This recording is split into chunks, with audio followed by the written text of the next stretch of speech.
नमस्कार विद्यार्थी मित्रांनो, आजच्या लेक्चरमध्ये मी तुमचं स्वागत करतो. आपण या कोरोना विषाणूच्या वाढत्या प्रादुर्भावाच्या पार्श्वभूमीवरती आपण ऑनलाईन माध्यमातून हे लेक्चर आपण घेत आहोत. आपण अतिशय चांगला प्रतिसाद यासाठी देत आहात. आपणास ज्या वेळेस वेळ मिळेल त्यावेळेस आपण ही लेक्चर्स पाहावीत, परंतु कोणत्याही प्रकारचे लेक्चर्स मिस करू नयेत ही कळकळीची आव्हान किंवा विनंती तुम्हाला आहे विद्यार्थी मित्रांनो. कारण हे वर्ष जे आहे हे सर्वायवल इयर म्हणजे जिवंत राहण्याचं वर्ष असं म्हणून आपल्याला या ठिकाणी पाहावं लागतं. आपल्या पश्चिम महाराष्ट्रामध्ये अतिशय मोठ्या प्रमाणावरती काही दिवसापासून जो कोरोनाचा प्रादुर्भाव आहे तो अतिशय मोठ्या प्रमाणावरती वाढलेला आहे. त्यामुळं आपण सगळ्यांनी काळजी घेणं ही खूप खूप महत्त्वाची बाब आहे. तर आपण आपल्या आजच्या लेक्चरकडे जाऊया. आत्तापर्यंत आपण जे अभ्यास केलेला आहे त्याच्यामध्ये आधुनिक व्यवस्थापन जी पद्धती आहे त्याचा प्रस्तावना लक्षात घेतली आहे. त्यानंतर आधुनिक व्यवस्थापनाची संकल्पना आपण लक्षात घेतलेली आहे. 1950 नंतरचा कालखंड जो व्यवस्थापनाच्या संदर्भातला आहे तो आधुनिक व्यवस्थापन म्हणून या ठिकाणी समजला जातो, हे आपण लक्षात घेतलेलं आहे. त्यानंतर जे भारतीय व्यवस्थापन विचारवंत आहे त्यांचं योगदान आपण या ठिकाणी दोन व्यक्तींचं योगदान आपण लक्षात घेतलेलं आहे.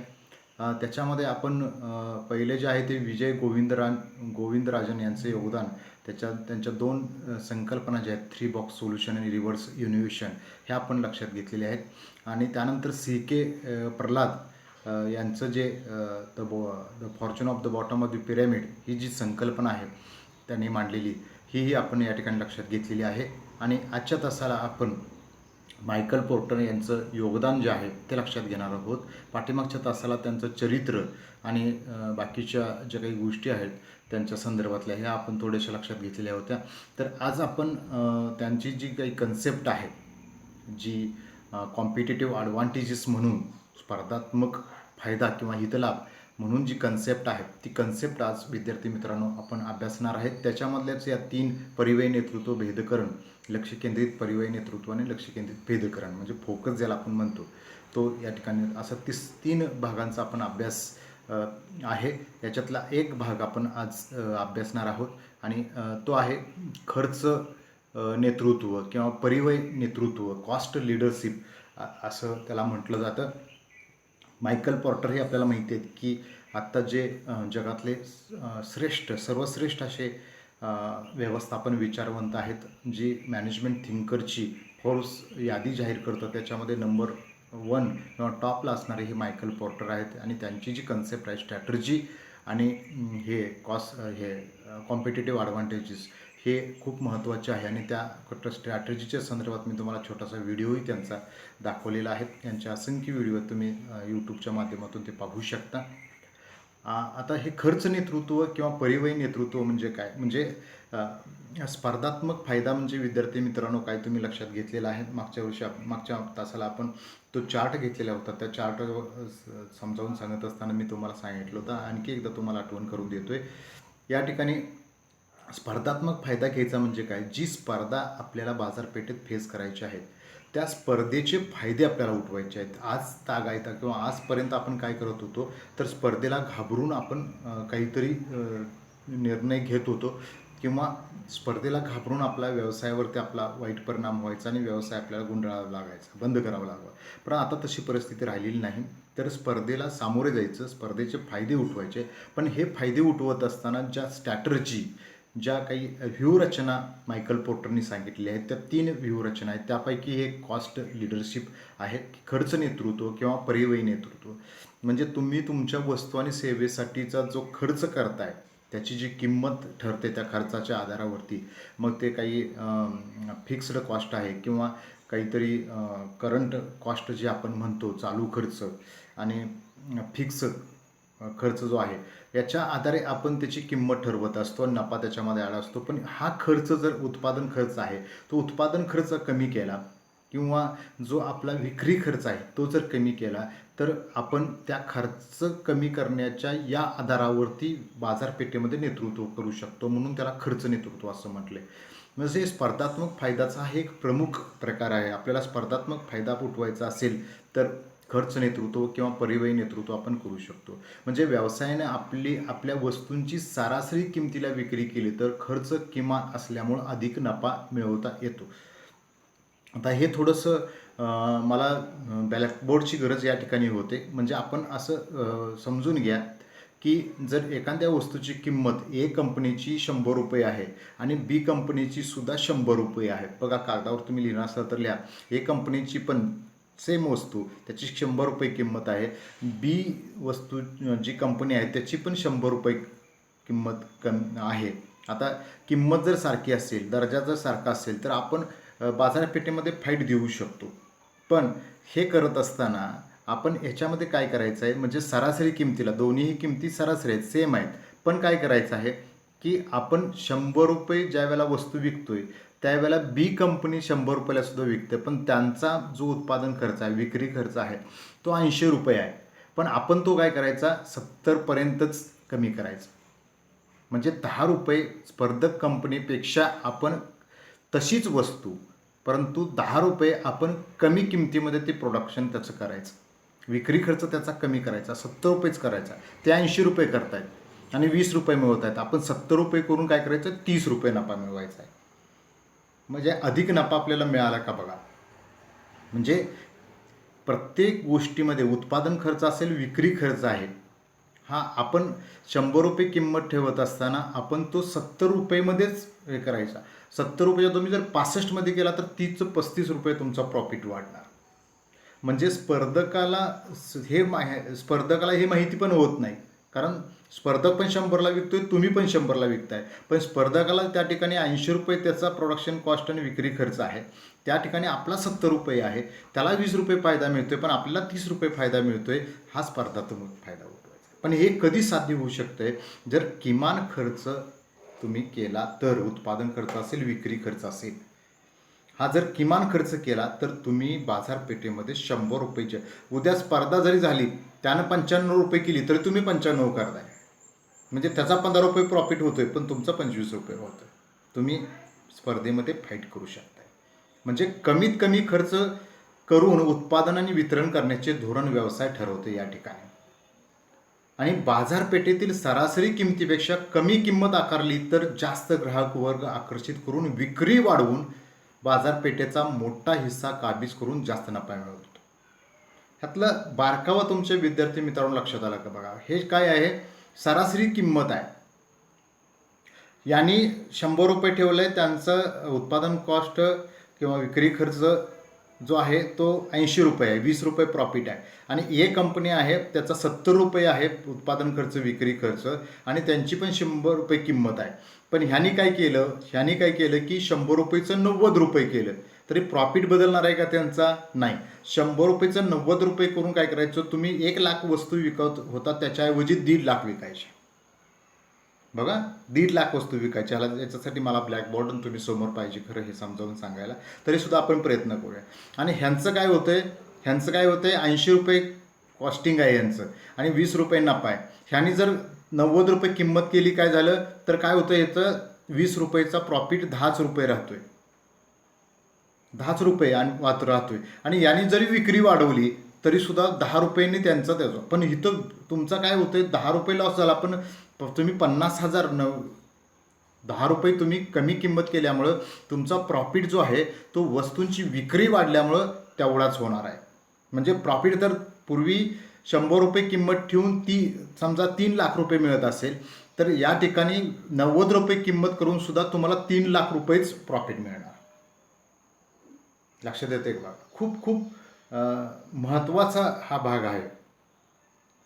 म्हणजे पहिलं आपण लक्षात घेतलं की किंमत समान आहे, पण त्याचा उत्पादन खर्च, विक्री खर्च दोन्ही कंपनीचा कमी जास्त आहे, त्यामुळं प्रॉफिट कमी जास्त होतो. आणि दुसरं काय आहे की आम्ही 100 रुपयाच्या ऐवजी 90 रुपयाला वस्तू विकली, आमचं प्रोडक्शन कॉस्ट 70 रुपये आहे. दुसरी कंपनी आहे 100 रुपयाचं ते 90ला विकायला गेले, पण त्यांचा प्रोडक्शन कॉस्ट 80 रुपये आहे, त्यामुळे त्यांचं प्रॉफिट 10 रुपये आहे. यांचा 90 जरी केला तर प्रॉफिट 20 रुपये होतोय. आणि ह्यांचं 90 रुपयानं आणि 85 रुपये केलं तरीसुद्धा ह्यांची विक्री 1,00,000 नग संख्या होते, त्याच्याऐवजी 1.5 लाख जर झाली तर यांचा एकूण प्रॉफिट रुपयामधला हा जास्तच असणार आहे. आणि ह्यांचा जर 90 रुपये ह्याने केला तर ह्यांना लॉस होत जाणार आहे. ह्या दोन्ही गोष्टी आहेत. सर्वसाधारणपणे ग्राहक किमतीबाबत जास्त संवेदनशील असतात. विद्यार्थी मित्रांनो, हा बेनिफिट भारतासारख्या विकसनशील देशामध्ये ग्रामीण भागामध्ये जे जास्त ग्राहक राहतात त्यांच्यामध्ये काय आहे, तुमच्या आमच्यामध्ये बाजारात एखादी वस्तू घ्यायला गेल्यानंतर आम्ही पहिल्यांदा काय विचारतो, किंमत.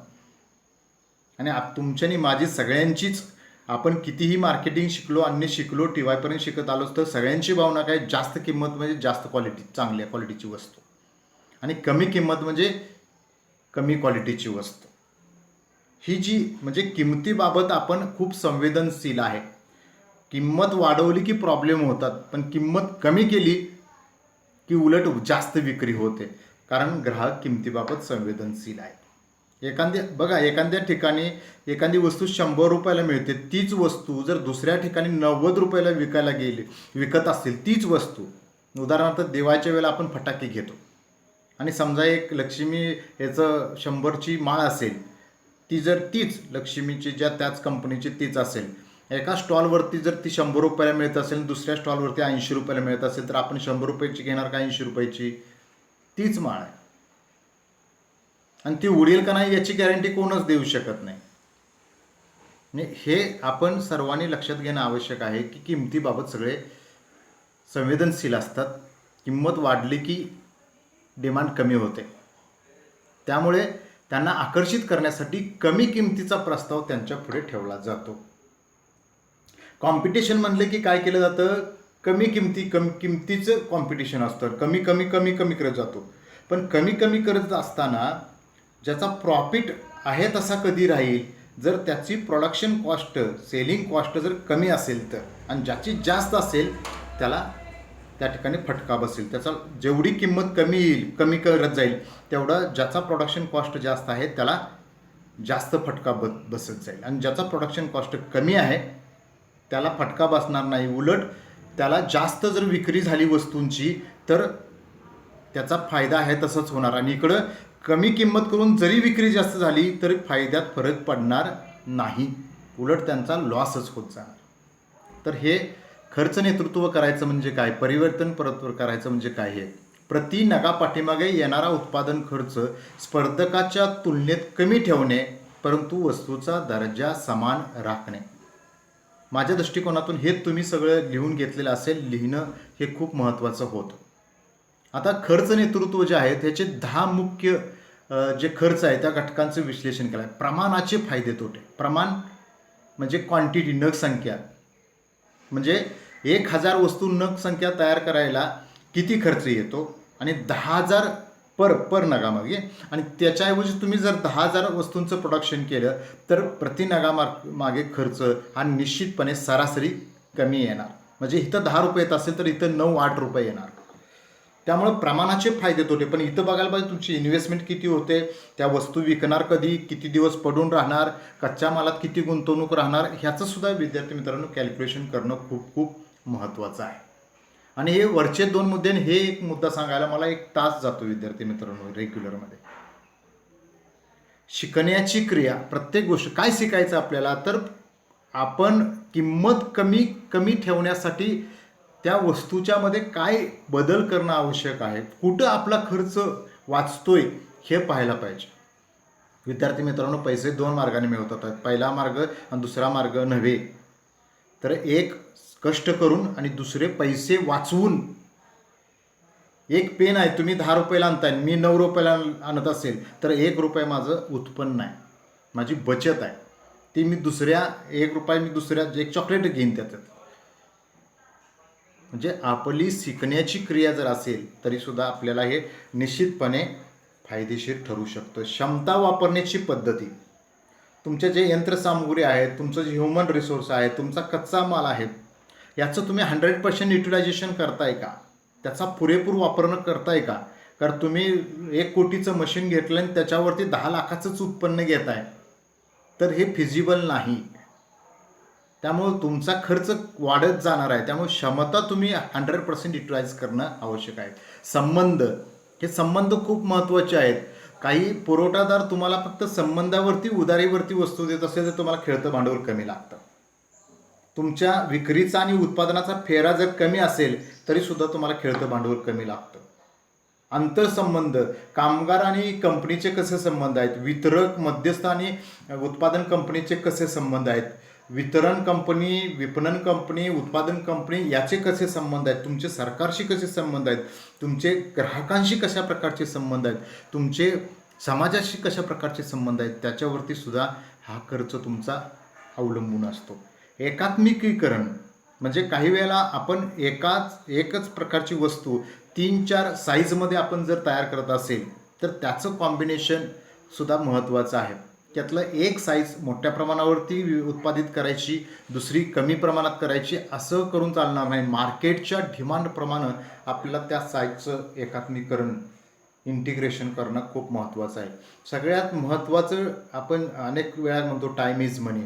वेळेला पैशापेक्षा जास्त महत्त्व दिलं पाहिजे. प्रत्येक गोष्ट जर वेळेवर तुम्ही करणार असाल तरीसुद्धा तुमचं cost of production, cost of sale ही कमी येत असते. तुम्ही आज प्रोडक्शन केलं आणि उद्या विकलं तर आज गुंतवलेले पैसे तुम्हाला उद्या बाहेर पडतात. ऐच्छिक धोरण हे धोरण असताना फार आपण कॉम्प्लिकेटेड आणि असं काय म्हणतो आपण न बदलणारं असं आपण करून ठेवू शकत नाही. रिजिड करून चालत नाही. तर ते सिम्पल पाहिजे. ॲट एज आपल्याला बदलता आलं पाहिजे. त्यानंतर स्थान, प्रत्येक गोष्टीचं स्थान महत्त्वाचं आहे. तुमचं बाजारपेठेतलं तुमचं स्थान काय आहे, ग्राहकाच्या मनातलं तुमचं स्थान काय आहे, प्रत्येक वस्तू त्या ठिकाणी स्थानी आहे का? कारण तुम्हाला ती शोधायला वेळ जातोय, ती वस्तू दुसरीकडे असते, तिथून इकडं आणायला वेळ जातोय, परत नेऊन ठेवायला वेळ जातोय. मग ह्या स्थानाचं सुद्धा महत्त्व आहे. आणि दुसरं म्हणतोय संस्थात्मक खर्च. काही अननेसेसरी कंपनीचे मीटिंगचे ह्याचे त्याचे अननेसेसरी खर्च असतात. ते अननेसेसरी खर्चसुद्धा, समजा रिजेक्शन वाढलं तर त्या ज्याचं रिजेक्शन वाढलं आहे ते समजा 100 वस्तू तयार करतोय, 2 रिजेक्ट झाल्या तर त्या 2 रिजेक्ट झालेल्या वस्तूचा खर्च 98 वस्तूच्या खर्चावरती पडतो. हेच उदाहरण मी तुम्हाला सांगेन. आपण सहलीला चाललो आहे, 50 सीटची आपण गाडी ठरवली आणि आपले समजा विद्यार्थी 48 झाले, तर ज्या 2 सीट रिकाम राहिलेल्या आहेत त्या 2 रिकाम्या सीटचा खर्च 48 विद्यार्थ्यांच्या वरती पडतो. म्हणून 50ची गाडी ठरवली तर 50च पाहिजेत. आपल्याला 51ही नको आहेत आणि 49ही नको आहेत. 51 आला तर तो बसवायचा कुठं हा प्रश्न आहे, आणि 49 झाला तर एकाचा खर्च आहे तो बाकी सगळ्यांच्यावरती. मग असा काही खर्च आपला वाढत असतो, त्याच्यावर सुद्धा आपण आळा घालणं खूप महत्त्वाचं आहे. आता हे जर आपल्याला खर्च नेतृत्व संपादन करायचं असेल तर त्याचे काही मार्ग सांगितले. बाजारपेठेतील मागणीचा अंदाज करून उपलब्ध संसाधने जास्तीत जास्त वापर करून उत्पादन करा. बाजार जे खपणार आहेत तेच तयार करूया. त्यानंतर व्यावसायिक क्रिया मोठ्या प्रमाणात करून सरासरी उत्पादन खर्च कमी करणे, हे आपण बघितलं. मास प्रोडक्शन करणार असेल तर आपला प्रोडक्शन, कॉस्ट ऑफ प्रोडक्शन कमी येतो. बाजारपेठेतील जास्तीत जास्त ग्राहक आकर्षित करणे, म्हणजे बाजारपेठेचा मोठा हिस्सा, आता कोलगेट असेल, पेस्ट, आपण पेस्ट मागत नाही, कोलगेट मागतो. इतकं किती ग्राहकांच्या मनात ते रुजलेले आहेत हे बघा. कमी खर्चिक प्रक्रियांचा विकास करणे, खर्च कमी करणाऱ्या प्रक्रिया डेव्हलप करायला पाहिजेत. शिकण्याची क्रियावरती म्हटलं ना, ते काय आहे, हेच आहे. खर्च वाचवणारे तंत्रज्ञान वापरा, खर्च वाढवणारे तंत्रज्ञान नको आहे. स्पर्धकापेक्षा वेगळी मूल्य साखळी स्वीकारणं, तुम्ही स्पर्धकापेक्षा ग्राहकाला काय वेगळं देताय त्याची जाहिरात करा. ग्राहकाच्या मनात स्पर्धकापेक्षा तुम्ही वेगळं काय देताय ते बघा. खर्चिक सुटे भाग असतील, प्रक्रिया इतराकडून कमी खर्चात करवून घ्या. तुमच्या इथे एखाद्या प्रक्रिया करायला खर्च जास्त असेल तर बाहेरून ती कमी खर्चात करून घ्या. सर्व स्तरावरील खर्च नियंत्रित ठेवा. सगळं खर्चाच्या बाबतीमधला विधान. तुमची कार्यक्षमता सुधारा, तुमचं प्रोडक्टिव्हिटी सुधारा. आहे त्याच सगळ्या संसाधनामध्ये जास्त प्रोडक्शन घ्यायचा प्रयत्न करा. वितरण मार्गात पुनर्रचना करून खर्च कमी करा. मध्यस्थांची संख्या कमी करा, कारण मध्यस्थांना आपल्याला जास्त मोठ्या प्रमाणावरती कमिशन द्यावं लागतं. जास्तीत जास्त प्रोड्युसर ते कस्टमर हा मार्ग जास्तीत जास्त निवडा, म्हणजे त्या ठिकाणचा मधला सगळा भाग होईल. आपल्याला खर्च नेतृत्व, परिवहन नेतृत्वाचे फायदे आणि धोके बघायचे आहेत. काय फायदे आहेत तर स्पर्धेपासून संरक्षण. तुम्ही जर अशा पद्धतीनं खर्च नेतृत्व करत असाल तर स्पर्धेला तुम्हाला घाबरण्याचं कारण नाही, उलट तुम्हाला स्पर्धेचे फायदे उपलब्ध मिळतील. पुरवठादारांचा प्रभाव कमी. काही वेळेला बरोबर कच्च्या मालाचे पुरवठादार असतात किंवा अन्य वस्तू सेवांचे पुरवठादार असतात, ते आपल्याला मोठ्या प्रमाणावरती ब्लॅकमेलिंग करत असतात किंवा अडवून ठेवत असतात. पैसे भरा त्याशिवाय आम्ही माल पाठवणार नाहीत वगैरे अशा सगळ्या गोष्टी करत असतात. त्यामुळं पुरवठादाराचा प्रभाव या ठिकाणी खर्च नेतृत्व असेल तर कमी होतो. मोठ्या ग्राहकाबरोबर करा. काही मोठे ग्राहक असतील की बल्क खरेदी करत असतात, त्यांच्याबरोबर आपण केलं तर स्पर्धेचा विषयच या ठिकाणी राहत नाही. स्वस्त पर्यायी वस्तूंचा प्रभाव पडत नाही, कारण त्याची क्वालिटी नसते. त्यामुळे पर्यायी वस्तूपेक्षा तुमची वस्तू कशी चांगली आहे हे तुम्ही ग्राहकांना पटवून देण्यात यशस्वी झालं पाहिजे. नवीन स्पर्धकाच्या प्रवेशास अडथळा. तुमची जर प्राईस कमी असेल, कॉस्ट ऑफ प्रोडक्शन कमी असेल, तर नवीन जो स्पर्धक आहे येणार आहे त्याला बाजारपेठेत टिकाव मिळणं खूप दुरापास्त आहे, अवघड आहे. आणि धोके काय आहेत तर धोके हे सगळं अल्पजीवी आहे. ही तुम्ही जी स्ट्रॅटर्जी वापरताय ती स्पर्धकसुद्धा काही कालावधीनं वापरणार, कारण त्याचंसुद्धा सर्च चालू असतो, त्याचंसुद्धा संशोधन चालू असतो, त्यालासुद्धा मार्केट मोठ्या प्रमाणावरती मिळवायचं असतं. तो काही गप्प बसत नाहीत. त्यामुळं तुम्ही जे करताय ना ते अल्पजीवी ठरण्याची शक्यता आहे. पण हा एक अल्पजीवी जरी तोटा असेल तरी तुम्ही या गोष्टीपासून फायदा मिळाला की तोपर्यंत दुसरी गोष्ट तुमची तयार असली पाहिजे की त्याचे फायदे उठवायचे, तोपर्यंत तिसरी, असं सातत्यानं तुम्हाला काहीतरी नाविन्य निर्माण करायला पाहिजे. ग्राहक हिताकडं थोडंसं कमी किमतीच्या ह्याच्यामध्ये थोडंसं नाही म्हटलं तर दर्जावरती किंवा त्याच्या टिकाऊपणावरती परिणाम होण्याची शक्यता असते. आपण मोटरसायकलच्या बाबतीमध्ये बघू. माझ्याकडे आता मोटरसायकल आहे ती 21 वर्ष झाली आहे, पण माझ्याबरोबर ज्यांनी घेतल्या त्यांच्या 3 मोटरसायकल झाल्या. कारण 3 वर्षानंतर 4 वर्षानंतर त्याच्यामध्ये जे मटेरियल आलं, आता माझे मडगार्ड वगैरे हे सगळे पत्र्याचे आहेत, पण आता नवीन आलं त्याचे फायबर आहेत. जरा जरी कलंडली हे केली तर ते फुटतंय, आणि ते एका साच्यात बनवले असते. थोडा जरी पुढं क्रॅक गेला तर तो सगळा पार्ट बदलावा लागतो. नवीन तंत्रज्ञानाचा सुद्धा परिणाम या ठिकाणी होतो. आपण एखादी स्ट्रॅटर्जी ठरवतो तोपर्यंत नवीन तंत्रज्ञान येतं, मग आपल्याला तो चेंज करावा लागतो. कमी किंमत म्हणजे हलकी वस्तू. मगाशीही मी सांगितलं, आपल्या लोकांच्या ग्राहकांच्या मनामध्ये, समाजामध्ये हे असं असतं की कमी किंमत म्हणजे हलकी वस्तू. हा धोका असतो, पण त्या ठिकाणी आपण दर्जाचं महत्त्व समजावून सांगायला पाहिजे. लहान संस्थांना अशक्य, मोठ्या प्रमाणावरती मास प्रोडक्शन करणं हे लहान संस्थांना अशक्य असतं. त्यामुळं हा कमी खर्च करणं, मास प्रोडक्शन करून हे लहान संस्थांना या ठिकाणी फायदेशीर ठरत नाही किंवा त्यांना करणं शक्य असत नाही. तर विद्यार्थी मित्रांनो, आजच्या तासाला आपण जे मायकल पोर्टरने कॉम्पिटेटिव्ह ॲडव्हान्टेजेस अर्थात स्पर्धात्मक फायदा सांगितलेला आहे, त्यातली पहिली स्ट्रॅटर्जी आपण लक्षात घेतलेली आहे ती म्हणजे खर्च नेतृत्व किंवा ज्याला परिव्यय नेतृत्व, कॉस्ट लिडरशिप.